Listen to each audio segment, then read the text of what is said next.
This episode of Gather and Go is sponsored by Colette, a leader in group travel since 1918. With more than 170 expertly curated tours and 5 distinct travel styles, from small groups to cruising and beyond, there's a tour to fit your group's unique needs. Learn more at gocolette.com/groups. All right, everybody. My guest today is a passionate cruiser who has traveled the world from Alaska, the Caribbean, and Hawaii to Europe, Africa, and Antarctica on ships of all shapes and sizes. She's the editor-in-chief of Cruise Critic, the world's largest online cruise resource, and has appeared in media outlets such as Good Morning America, The New York Times, and Travel and Leisure. Colleen McDaniel, welcome to the podcast. Thank you so much for having me today. I appreciate it, Brian. I'm so excited to have you here. It's always good to talk to a fellow travel journalist. And I imagine as editor-in-chief of Cruise Critic, you probably get the kind of comment that I get all the time at social events and cocktail parties. You must have the greatest job in the world. Absolutely. That is a very common comment. And I got to say, yeah, it is a pretty great job. I've been a longtime journalist in multiple areas, and travel is a really great place right now. It's really exciting, and it's always changing. Yeah, absolutely. And boy, do we deserve some exciting times in travel after what we went through 5 years ago during the pandemic era. So river cruising is the topic of the show today. It seems to me, I've been in tourism a little over 20 years. It seems to me that river cruising has exploded in popularity over about the past 10 years, but I could be wrong. So I'm interested to hear your assessment. Is that kind of a fair timeline, or has it been kind of a slower buildup than that? And, people just didn't notice. There was river cruising before the past 10 years, but I think it's absolutely an adequate statement to say that, yes, we have seen a ramp up in river cruising like you would not believe. It's been a virtual explosion, and it's really exciting to watch. Yeah. What do you think is driving that? Demand for river cruising certainly is driving a good part of that. The other thing that I think is driving that is that there is interest in a cruise line that really fits you, that really fits your personality. And in the beginning, there were only a handful of river cruise lines that were out there doing it. And now, there are a lot of river cruise lines out there, and each of them offers their own experience. So you can really find that river cruise line, that river cruise ship that is right for you. Okay, I'm interested to hear you say that, because I think a lot of people assume that river cruising is almost a commodity in a way, that a Viking experience and an AMA experience and a Avalon experience are going to be more or less interchangeable. So help us understand more about why that might be, for simplification. Yeah. So for starters, really great lines. All of them offer a really terrific product. Viking has been a longtime leader. AMA's been around, and Avalon, of course, is also a really great cruise line. Some of the things that set them apart, for example, of course, the hardware. The ships are all going to be the same size because they have to fit through canals and under bridges. So they're going to be the same length. They're going to be the same height. They're all 4 decks when you're talking the big rivers in Europe, and that's the Danube and the Rhine. But where it really changes is the programming. They might visit the same ports, but the programming is going to be different. For example, you talk about AMA Waterways. They're really invested in wellness. So there are wellness offerings in each port and on board. Viking has really become what they call the thinking person's cruise line. And, so you can expect that enrichment is going to be a big part of what they do. They're also really big. So they're able to, get some of the best docking on the rivers. And they have, of course, buses that can get people to those city tours. And then there are other lines as well that are a little more upscale, really luxury experiences that are a bit more inclusive. And your suite might be a little bit nicer. The food might have, a more upscale appeal. And so there are those kinds of lines as well. And we've even seen some, what we would call more budget friendly lines come in, that these are really aimed at people who want to experience a Europe river cruise, but don't want to spend a lot of money. And so you can have a really nice experience that is maybe less inclusive than some of the other river cruise lines are offering. But the bright side of that is you get to create your own river cruise experience. Yeah, I love that. That's an element that has been sorely needed, I feel like, in the river cruise space. I know that this is a question that may be impossible to answer, but can you give us sort of a high level view of what the general price range is?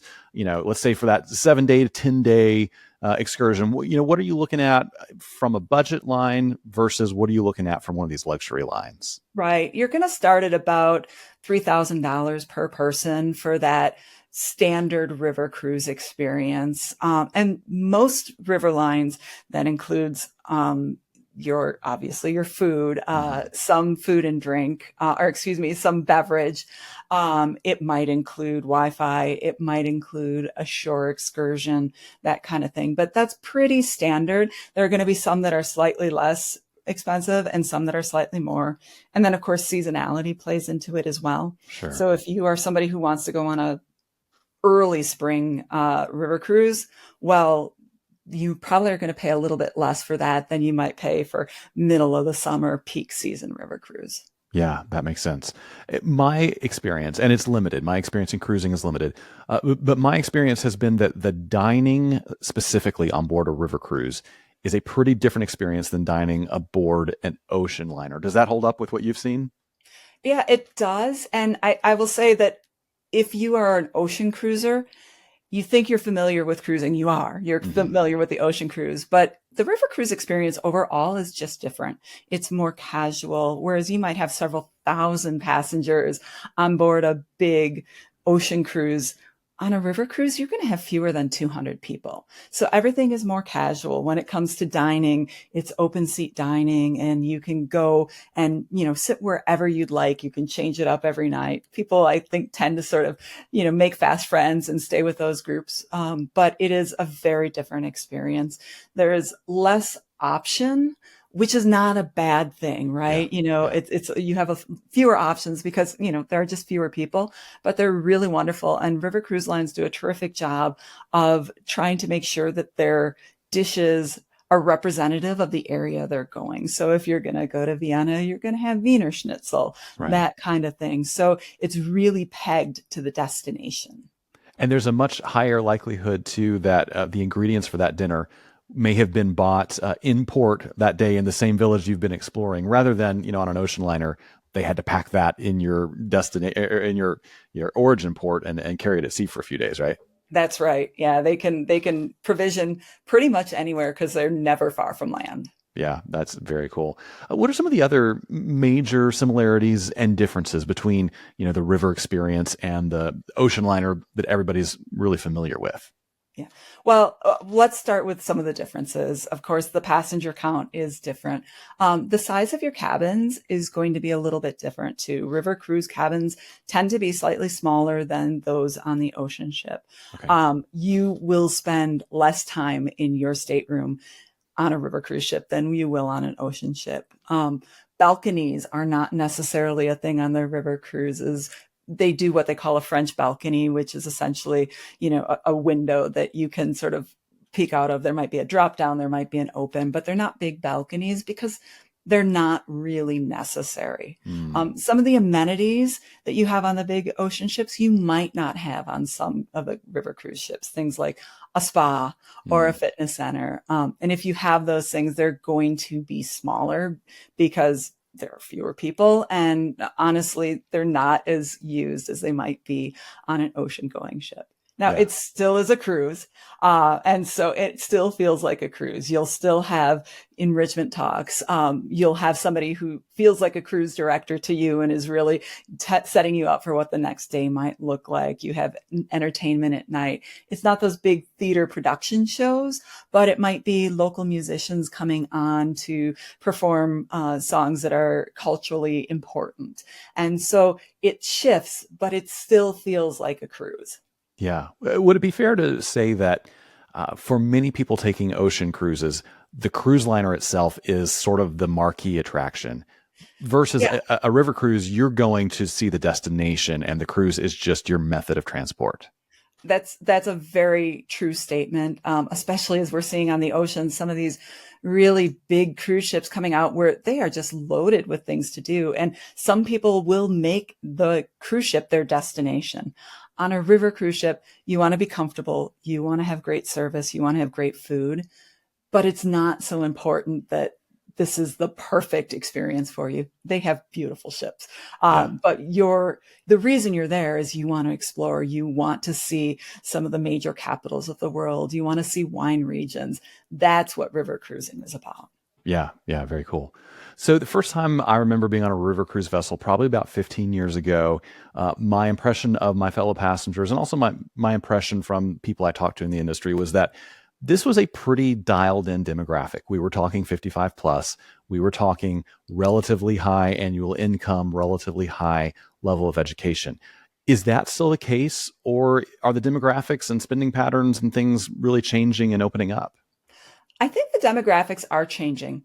It does tend to be an older crowd, in part because some of the cruises are longer. Hmm. Getting over to Europe from the United States, that's a journey. And for younger people, they might not have the time to get away either because their job doesn't offer them significant amount of vacation time, or they've got young families and arranging that is difficult. Whereas people who traditionally have river cruised often are retired. Yeah. So they have time, they've saved the money. This is the kind of thing they planned to do in their retirement.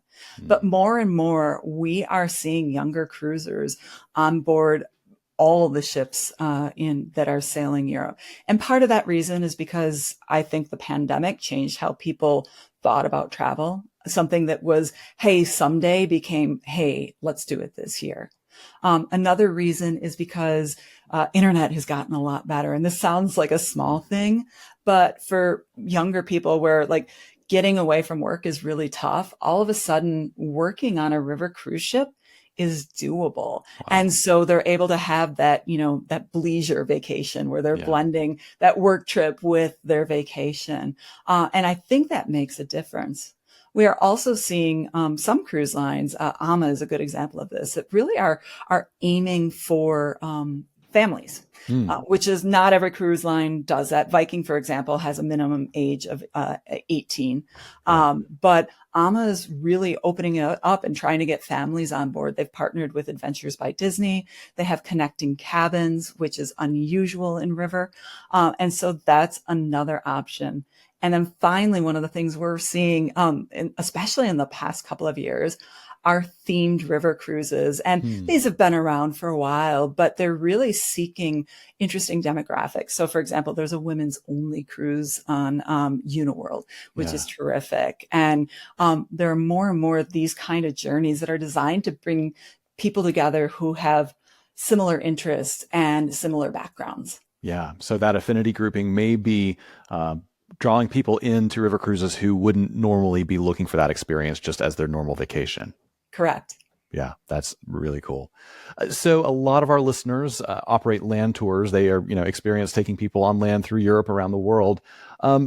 If they have not done a river cruise before, how would you compare that experience, let's say in Europe, to the land cruise in Europe, where you might see a lot of the same places? What's the argument for doing it via river cruise, via, motor coaches and hotels? Yeah. So my favorite argument is you only have to unpack once when you're on a cruise. That's a big one. And so you get on board the ship, you unpack once, and the ship takes you to the destinations versus trains, buses, et cetera, where you're staying in a hotel for a night or two, repacking, going to the next location and doing it all over again. So that is a huge advantage to it. Also, unlike ocean cruising, where, it might take a day or two to get from one destination to the other. On a river cruise, you're never too far from a really interesting destination. And so you are spending a ton of time in port, and it'll feel like the same kind of things you're getting from those land experiences, but you're doing it from the comfort of a cruise ship. Yeah, that makes a big difference. It seems to me that probably there's a lot of parity in the pricing. If you can get into a river cruise in Europe for around 3,000, you're not going to do much cheaper on land, unless there's just nothing included. So it sounds like it's not much of a dollars and cents trade-off. It's just more of what kind of experience do I prefer? Absolutely. And I think what's interesting about river cruising is that you're able to kind of make it the experience you want. Cruise lines, of course, offer shore excursions.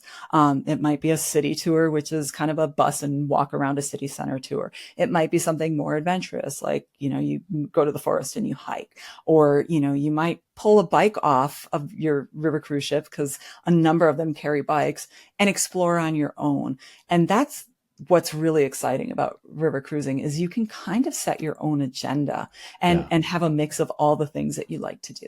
Yeah. So the cruise director is totally cool with saying, "Yep, we'll see you at 5. Go explore. Go ride a bike. Go find a restaurant." There's no pressure to stay with Absolutely. the group. Yeah, and as a matter of fact, you can walk down to the concierge or the front desk or however your river cruise ship is operating and say, "Hey, we're going to be in Budapest tomorrow, and there's a restaurant I've been dying to try. Can you make reservations?" And on some river cruise ships, they will. Yeah, that's a great perk for sure. So there has been so much activity in the river cruise space. It seems like once a month I'm getting news about somebody who's expanding or somebody new who's coming into the space. Uh, Big news earlier this year, Celebrity announced that they are going to be launching like 7, I think, river cruise vessels in the next year or two. I'm curious how you read the market. What does this say about the market that there are so many expansions and new companies coming in? Uh, is the market big enough to support that? Is there enough demand to support this growing supply? Yeah, I think that is a great question. And I think the advance of Celebrity into the river cruise space shows that there's demand because Hmm. a cruise line like Celebrity, which is owned by Royal Caribbean Group, they're not going to just casually come into a space that they're not certain there is opportunity for. Hmm. So the opportunity continues to grow. And as these cruise lines continue to differentiate, I think that's what keeps people coming back is they can Hmm. say, boy, I've really enjoyed my time on Tauk, or gosh, I loved the upscale luxury of Uniworld. I really want to come back and do it over and over again. And they're Uniworld people or they're Avalon people or whatever it is. Yeah. That differentiation makes a difference. And where Celebrity has an advantage is they are a longtime ocean cruise name. So they've got a built-in audience already that says, hey, I love Celebrity. I trust Celebrity. I'm going to try river cruising with Celebrity. Yeah. Do you think a large portion of their river cruise market is going to be people who already have an affinity for their brand on the oceans, or do you think they're going to peel away, some customers from some of these other lines? I think it's going to be a little of both, but I imagine in the beginning, it's likely to be the more loyal guests. As a matter of fact, I think they're kind of banking on that because they heard from their guests that, gosh, I'm considering a river cruise, and Celebrities thinking, well, instead of sending them on another line, let's just make river ships for them. Yeah, yeah, it makes sense. I hope it works out well for them. So another question on my mind, and uh, not to take a negative turn here, but can Europe's rivers support this growth? From a sustainability point of view, just from a local life in some of these towns and villages. I already hear stories in some places of people having to cross 2 or 3 other river cruise vessels to get from their boats to land. So can growth keep up this way without causing trouble with the locals? Yeah, so far we're seeing that, right? We're seeing that the growth absolutely can keep up with the demand. Yes, this is not unusual where you have to cross another river cruise ship to get to shore. This is just part of river cruising and has been for a long time. There are only so many docks. So Right. often river cruise ships will dock side by side. What's fun is if you're like me and you love ships, you get to take a peek around whatever ship you're walking through, which is Yeah. terrific. Yeah. And we are continuing to see, the destination is expand. Sure, if you're in the Danube, you're going to do Budapest, you're going Mhm. to do Vienna, but we're seeing further expansion, say into the more southern part of the Danube River, and there are always cruise lines that are adding smaller ports to their itineraries so people get a chance to really see different parts of the rivers, and it also takes away from some of the congestion in the bigger ports. Yeah. I do think of Amsterdam that kind of made some news by moving its cruise port. Some people didn't like that move, say it's much less convenient. Do you think there's a chance that other sort of European capitals might make similar moves if too much more traffic continues to build?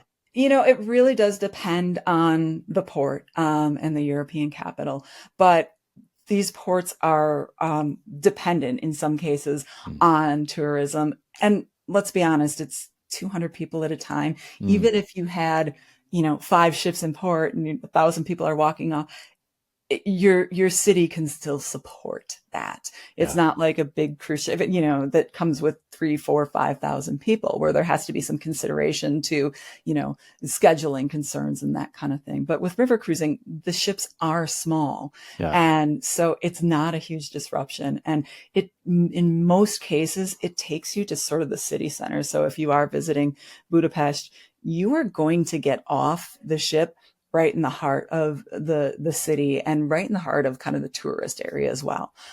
So it is set up to support that. Yeah, well, that's good news.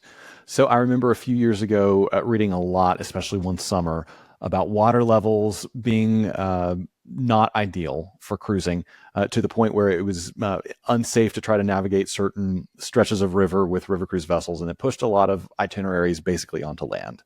And some people are saying, well, I just ended up, I paid for a river cruise. I ended up doing a land tour, more or less. Um, have those issues more or less been resolved? Is it an ongoing problem? Does it really just depend on weather? What's the status of that? Yeah, it 100% depends on weather. You can't guarantee that you're going to have the water levels you need to sail. And it absolutely can be an issue. A couple of things can happen, right? Not enough water, and the ship just it can't go. Yeah. Too much water, and ships don't fit underneath the bridges. So they really can't get from one place to the next. So when that happens, what often happens, especially with cruise lines that have a number of ships in their fleet, is you might start off on one ship and it sails as far as it can Hmm. safely. And then you'll get on a different ship that's at a different point in the river and potentially sail that other part of the river Mm. as you can. So it's not unusual for it to happen. It usually happens in the summer. It's not necessarily something we tend to see in other times. So if you really want to make sure that, hey, I don't want to have water levels affect my trip, book shoulder seasons, book spring, book fall. It's not a guarantee, but the weather does tend to be a bit better at that time of year. Yeah, that makes sense. How do the lines usually handle it when they know they're going to have to, deviate from the itinerary? Do they give people an out, or is it pretty much, well, you knew the risk when you signed up, and so we're still going to count on you to be here? Yeah, they tend not to give people that out, mostly because it changes day to day, right? Mm, And so yeah. they don't tend to make a call on how they're going to cruise. I'll give an example. I was on a river cruise, and I was supposed to be on one ship.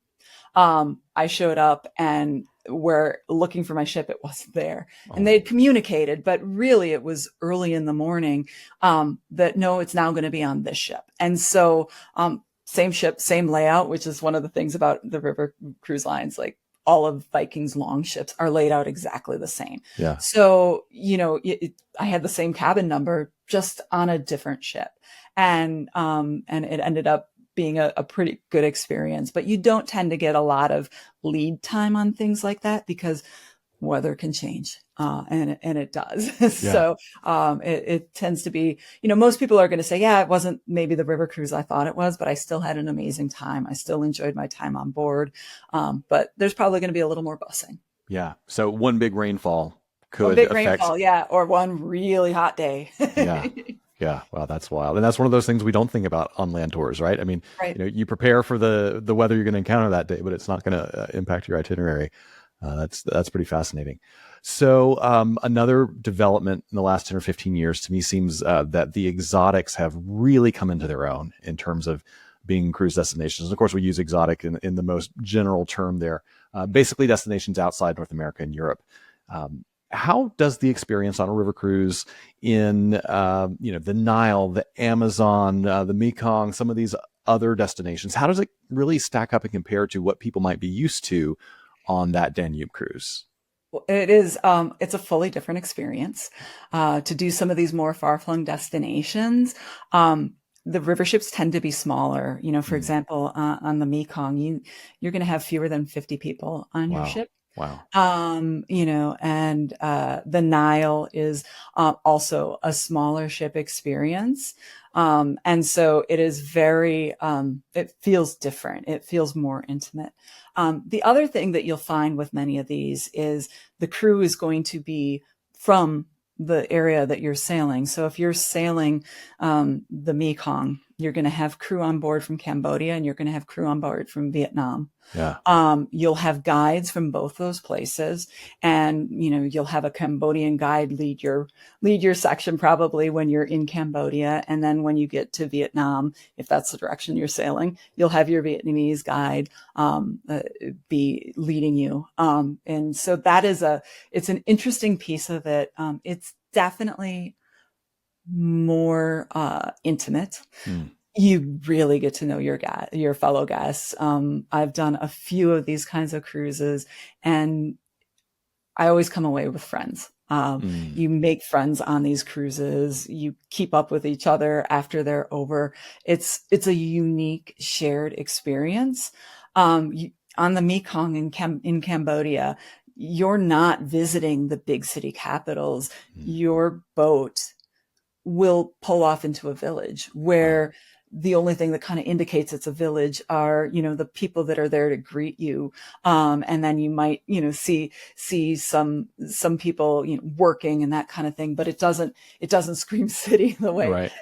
Vienna does. I've always found that, on these kinds of trips, you come away feeling like you've done something really special. In Egypt, for example, I mean, of course, you're going to spend time in Cairo.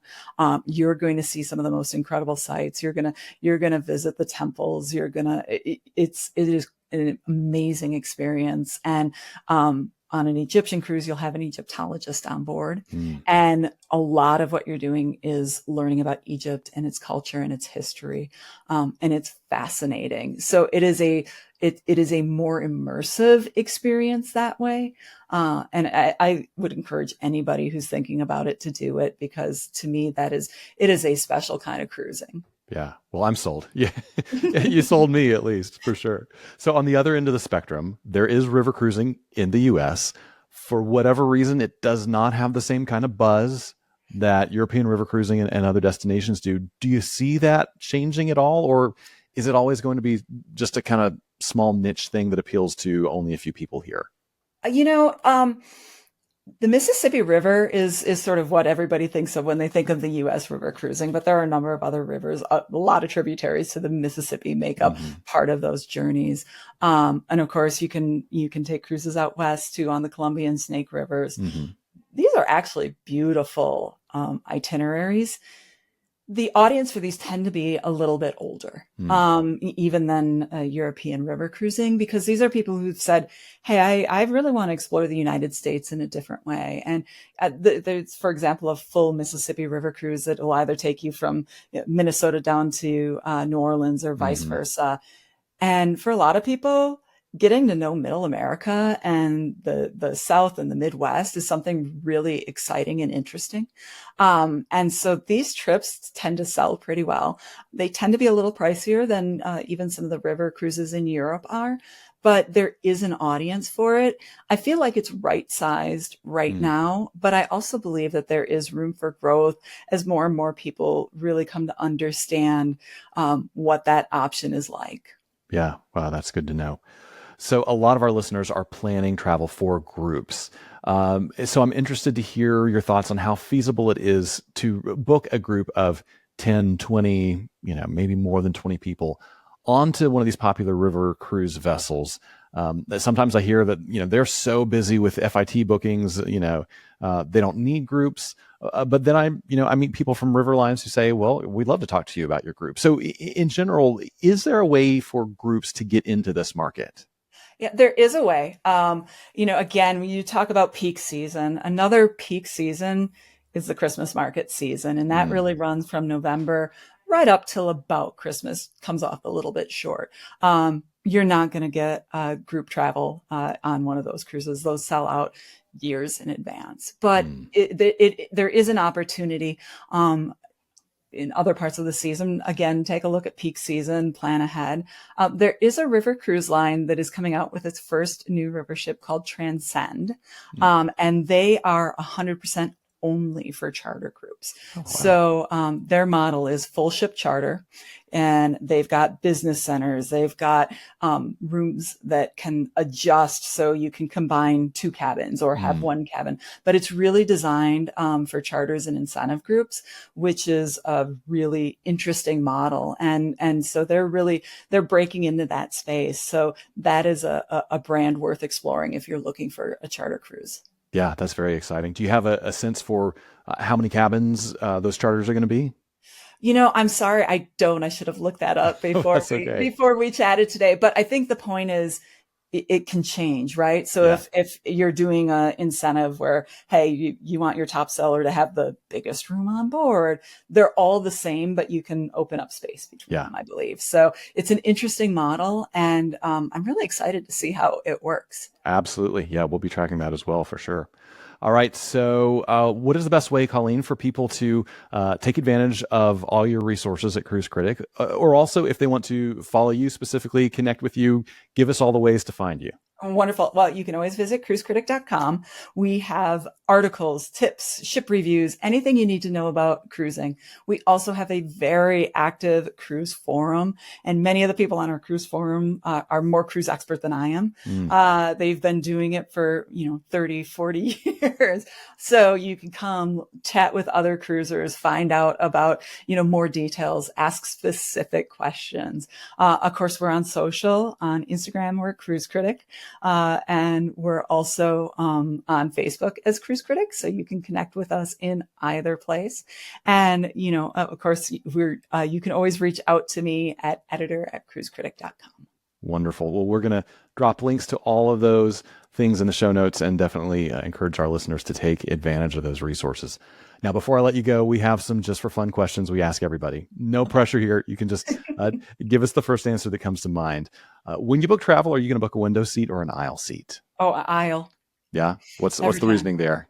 I want to be able to get up when I want to get up. I tend to be the kind of person, especially on long haul flights, who I'm going to find a hidden corner where I can maybe stretch a little bit. And I don't want to bother anybody else who might be sleeping. I am a terrible plane sleeper. So I don't want to have to sneak by anybody and disturb their flight. Yeah, that's me exactly. Same strategy, stretching in a corner. Yeah, I don't want to wake anybody up for sure.